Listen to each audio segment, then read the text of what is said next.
Imagine finding out that the brand new winter coat you just bought today costs you $17 more solely because of a diplomatic standoff happening over 6,000 miles away. Yeah, it sounds crazy, but it's the reality of the supply chain right now. It really is. Anyway, welcome to NovaStream, everyone. We are so glad you are streaming with us today. Glad to be here. And if you're just tuning in, just keep this running in the background. We are live 24/7, tracking the absolute heartbeat of the global markets. Right, and if you look at your screen right now, you are seeing a massive sea of blinking data. Yeah, it's intense today. We've got the live crypto feeds surging, tracking real-time prices for Bitcoin, Ethereum, and Solana. And right alongside those digital assets, we have dynamic spark lines tracking traditional finance.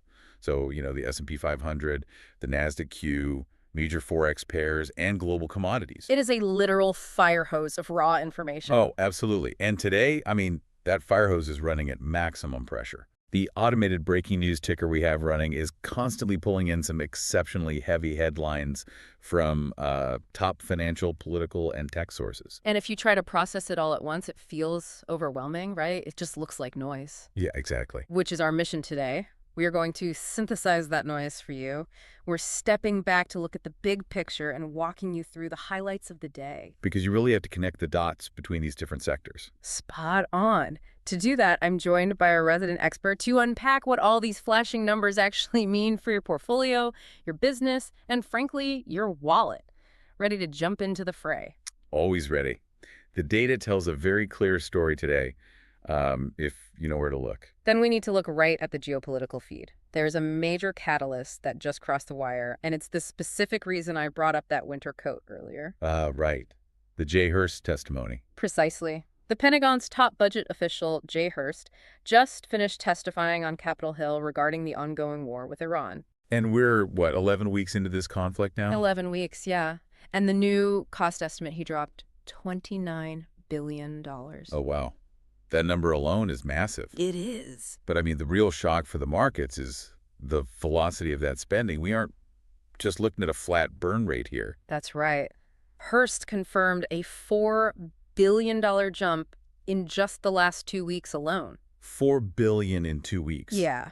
He attributed this massive acceleration to, immediate equipment replacement and compounding operational costs. And while this is happening, you have Defense Secretary Pete Hegseth actively deflecting questions from Congress. Completely dodging them. Yeah. They're asking when the administration is actually going to request emergency funding to cover all this, and he's just pivoting. Which brings us to why this matters to the global financial dashboard we are monitoring right now.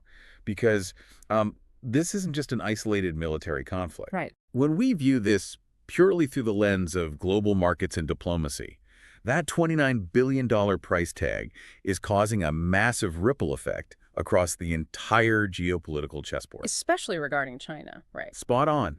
It is actively derailing the highly anticipated Beijing summit between President Donald Trump and Chinese leader Xi Jinping. Yeah, I've been watching the prep for this summit, and the ambitions have been just drastically reduced over the last few weeks. All completely scaled back. Initially, we were expecting a sweeping, historic, bilateral trade framework. But now, if you look at the competing agendas, the U.S. and China aren't even speaking the same language. It's become incredibly transactional. Highly transactional. So just reporting the facts here, the U.S. is going in pushing what's being called the 5 Bs. Right, the 5 Bs. They want China to commit to buying Boeing planes, beef, and soybeans. Plus, they want to establish a board of investment and a board of trade. And don't forget the pressure on Beijing to help unblock the Strait of Hormuz. Yes, exactly. But then Beijing is sitting across the table with a completely different playbook. Right. They are countering with the 3 Ts. Which are? So they want an extension of the current tariff truce. They want an easing of U.S. tech and AI export controls. And crucially, they want to block a pending $14 billion U.S. arms sale to Taiwan. Okay, let me throw an analogy at you because the leverage here feels totally lopsided. Let's get it. The U.S. negotiating position right now feels like trying to negotiate a better mortgage rate while your kitchen is actively on fire. That is a very vivid way to put it, yeah. With the U.S. so bogged down by this 11-week Iran conflict, dealing with rapidly depleted munitions, and a domestic fight over emergency war funding. Did Xi Jinping even need a brilliant hand? Exactly. He just has to wait the U.S. out, doesn't he? That is an excellent way to frame the mechanics of this, and honestly, it aligns with how institutional geopolitical analysts are reading the board right now. Because Washington is distracted. Precisely. Beijing sees Washington as increasingly entangled and financially strained in the Middle East. Ooh. That distraction gives Xi Jinping incredibly valuable geopolitical breathing room. But China has its own issues too, right? We have to be fair to the data. 100%. Yeah. It is important to maintain perspective here. China is facing severe domestic headwinds of its own. They are dealing with a cooling real estate sector, creeping deflation, and the simple fact that global energy costs are hurting their export-heavy economy. Right. But you are right about the poker game analogy. In any negotiation, leverage is everything. Because the U.S. focus is split, the markets are currently pricing in a reality where we only see a basic continuation of the current trade truce. So no grand structural reset. No, just kicking the can down the road. And the consequences of that split focus are trickling down instantly to the viewer, because if she is stalling and the U.S. is burning billions of dollars, that money has to come from somewhere. And the broader economic anxiety has to go somewhere too. Which explains why my screen right now is showing the U.S. Treasury yields doing something they haven't done in nearly a year. Yeah, the bond market is flashing bright red today. It's wild to watch. Driven by the oil shock stemming from the Iran conflict and the ongoing closure of the Strait of Hormuz, the 30-year U.S. Treasury yield has officially breached the psychological 5% mark. Wow.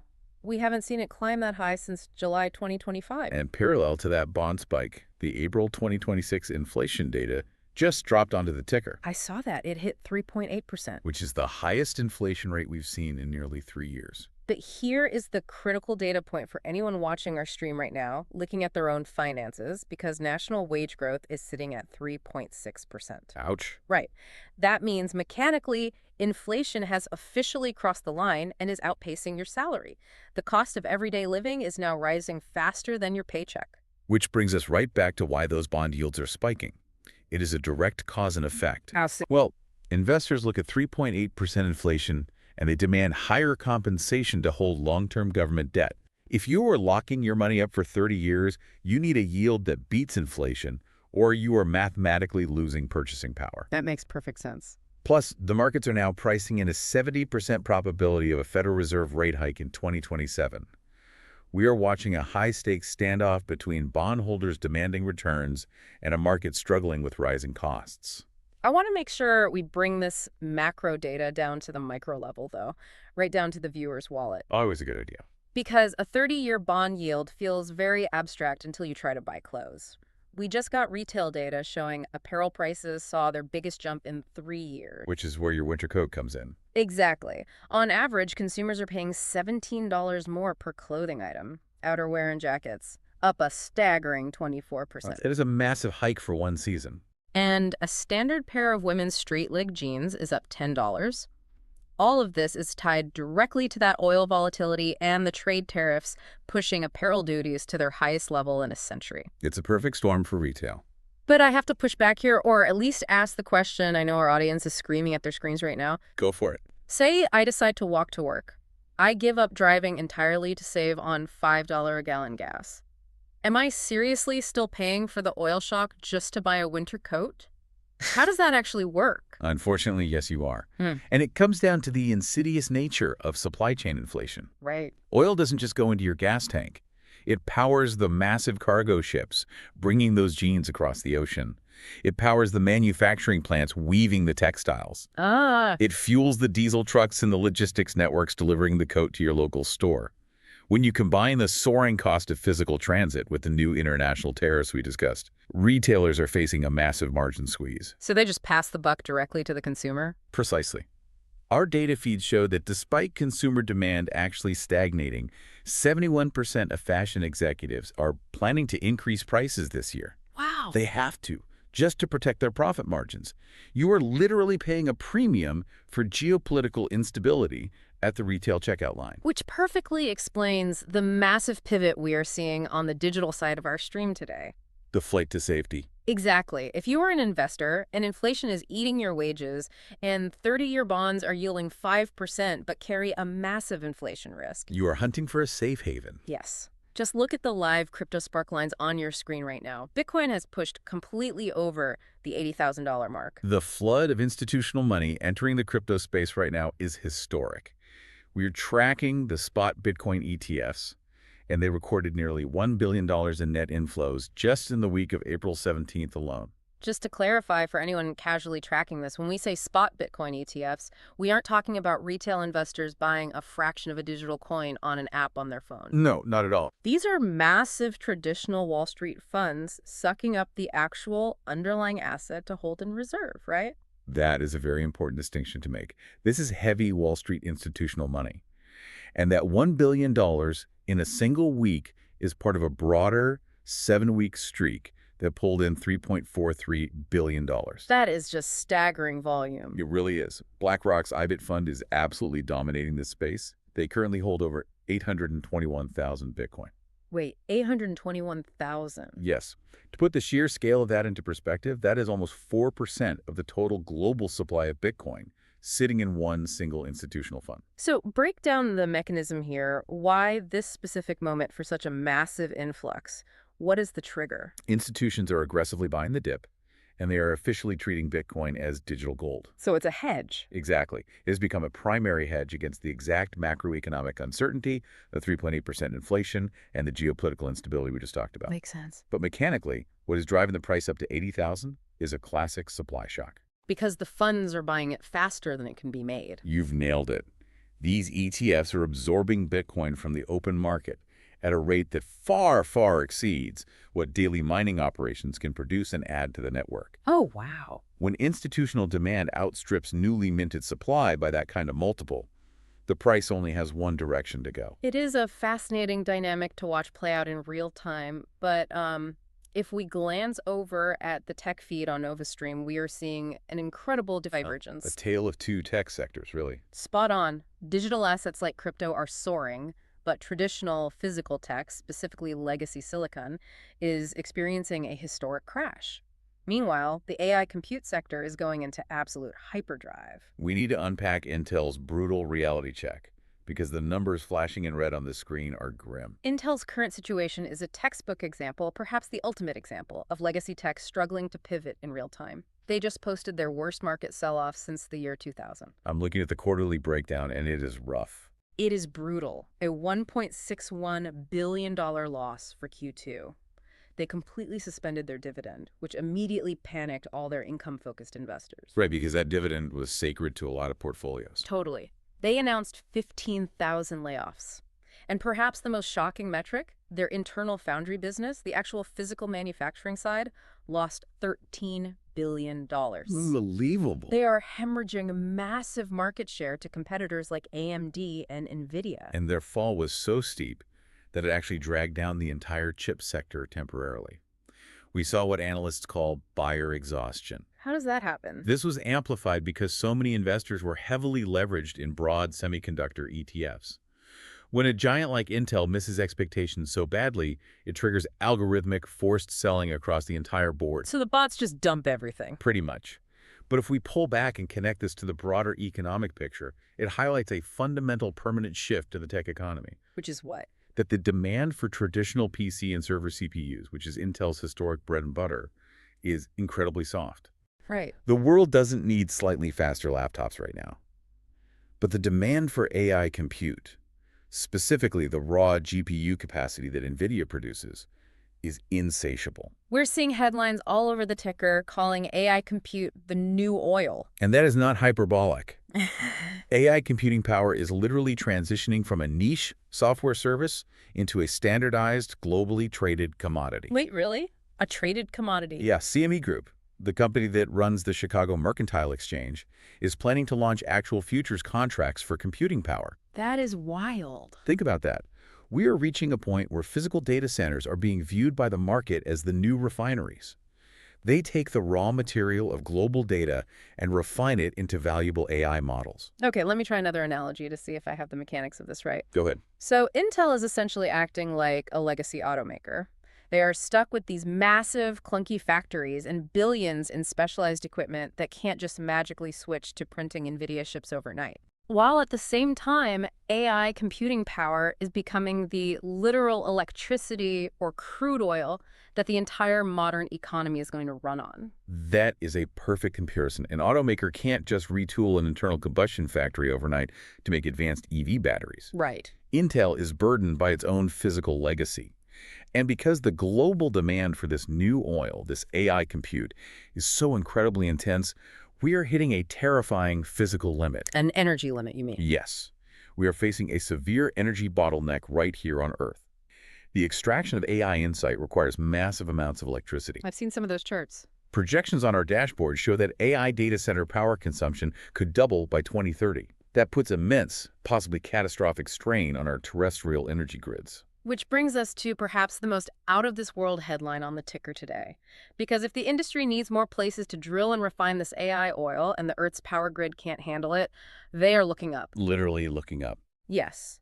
The Wall Street Journal just dropped a report that Google and Elon Musk's SpaceX are in active, high-level talks to put massive data centers in space. Orbiting data centers. I read that headline and thought I was looking at a science fiction blog, but this is a genuine, pragmatic infrastructure solution to the earthly grid limitations we just discussed. It absolutely is.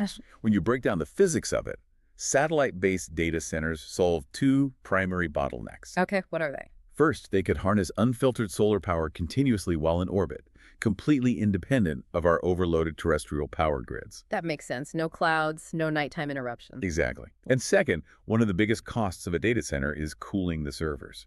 In orbit, they could theoretically radiate the immense heat generated by AI compute directly out into the freezing vacuum of space. But I have to push back on the logistics here because transmitting that much data sounds physically impossible. How do you beam massive petabyte-level streams of raw AI data to and from low Earth orbit without crippling latency? The latency is a huge issue. Right. Doesn't the physical distance create a lag that ruins the compute speed? That is the exact engineering hurdle they are trying to solve right now. You are right, the speed of light becomes a limiting factor when beaming data up to space and back. So what's the workaround? The proposed solution involves doing the heavy, sustained, asynchronous machine learning in orbit. So the kind of intensive modeling that takes weeks to crunch. Ah, I see. And then only beaming the refined, finished, lightweight AI models back down to Earth. And it begs the question, what exactly are they computing that is so valuable it justifies building infrastructure in space? It's not just chatbots, that's for sure. Definitely not. We got a massive clue on the biotech feed today. Demis Hassabis, the head of Google DeepMind, spun out a startup called Isomorphic Labs. Oh, the drug discovery company? Yes. Their entire goal is to accelerate AI drug discovery. And they just raised a staggering $2.1 billion Series B round. And for our listeners keeping track of venture capital, Series B round is typically for scaling a company that has already proven its product actually works. Right. To see $2.1 billion injected at that stage, led by heavyweights like Thrive Capital and Alphabet, shows monumental confidence in the underlying tech. That's right. This isn't just about training an AI to write better marketing emails or make a funnier chatbot. They are using AI to mathematically model complex human biology and discover billion-dollar pharmaceutical drugs in a fraction of the traditional time. It's revolutionary. This is the world-changing, incredibly compute-heavy application that is driving the demand for space-based infrastructure. It is the ultimate technological convergence. We are literally looking at pushing our computational infrastructure off the planet and into orbit, just so that we have enough processing power to solve the most complex biological and medical challenges back down here on Earth. It is truly mind-bending when you connect those dots. All right, before we sign off, I want to rapid fire through two quick hits currently flashing on the NovaStream breaking news ticker. Let's do it. These are wildly different stories, but both highly consequential for the markets. First, we have some retail drama that brought a smile to my face today. This first one is certainly lighter, but it's a fascinating look at corporate ego for market watchers. Ryan Cohen, the highly visible CEO of GameStop, has officially been unbanned from eBay. I love the absurdity of the story. It's pretty funny. Remember, he was permanently banned by the platform for, quote, putting the community at risk. And why was he considered a risk to the eBay community? Because he tried to launch a staggering $56 billion hostile takeover of the entire eBay platform. Just a casual takeover attempt. Now that eBay's board has successfully rejected the bid, they graciously decided to let him have his user account back. So if you want to buy $14,000 vintage GameStop merchandise directly from the CEO on eBay, you finally can again. A little bit of corporate levity there, certainly. But our final highlight of the day brings us back to a deeply serious note regarding global markets. Yeah, let's pivot to that. And it ties right back into everything we've discussed today regarding inflation and energy. Morgan Stanley analysts released a memo pointing out a massive vibe shift regarding the Russia-Ukraine war. A vibe shift. What exactly changed to prompt a major bank to issue a memo? It comes down to a highly calculated shift in diplomatic rhetoric. For the first time in over 4 years of intense conflict, Russian President Vladimir Putin formally referred to the Ukrainian president as Mr. Zelensky. Really? Yes, he completely dropped the years of hostile delegitimizing rhetoric that the world has become accustomed to hearing. But is just adding the word Mr. really enough to move the needle for a firm like Morgan Stanley? In the realm of high-level diplomacy, language is absolutely everything. Now, keeping our strict political impartiality here, we are solely looking at how the financial markets interpret this specific data point. Understood. Putin did state that any future meeting would only occur to sign a final agreement, not to negotiate terms.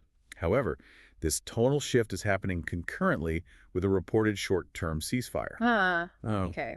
That's significant. The analysts at Morgan Stanley are noting that any legitimate de-escalation or a pathway to a lasting peace agreement would have monumental, immediate implications for the global markets. Because a peace agreement instantly changes the math on global energy prices and the commodities that are currently tracking right here on our screen. Spot on. The market is highly sensitive to this kind of diplomatic signaling. If Eastern European supply chains normalize, it eases the global oil and gas strain. Which directly impacts the inflation rates and the treasury yields we discussed earlier. It really is an incredibly tight web. A single word change in a speech in Moscow affects global energy prices. That energy shift affects domestic inflation, which forces the treasury yields up. Which ultimately decides how much you pay for a winter coat at the mall. Or whether an institution buys a spot Bitcoin ETF to protect their cash. It is a massive interconnected machine, and it's exactly why we monitor this dashboard around the clock. Which brings us back to that blinking sea of red and green data you are watching on the stream right now. I want to leave you with a final thought to mull over as you watch the ticker. It's a good one to think about. We talked about how AI computing power is rapidly becoming a tradable commodity, just like oil or gold or wheat. And we talked about how SpaceX and Google are looking to build the refineries for that oil in orbit. Right. So, as you watch these numbers tick by on your screen, how long do you think it will be until we are watching live NovaStream futures contracts for space-based computing power, tracking right alongside our Bitcoin and S&P 500 charts? Given the billions of dollars flowing into this sector, it might be much sooner than anyone thinks. A fascinating prospect to keep an eye on. That wraps up our highlights of the day. We want to say a warm goodbye and a huge thank you for joining us here on NovaStream. Thanks for streaming with us. Remember, this channel streams 24/7, tracking the pulse of the global economy, so keep the stream running in the background as you go about your day. We'll be right back here tomorrow to extract the signal from the noise. Take care, everyone.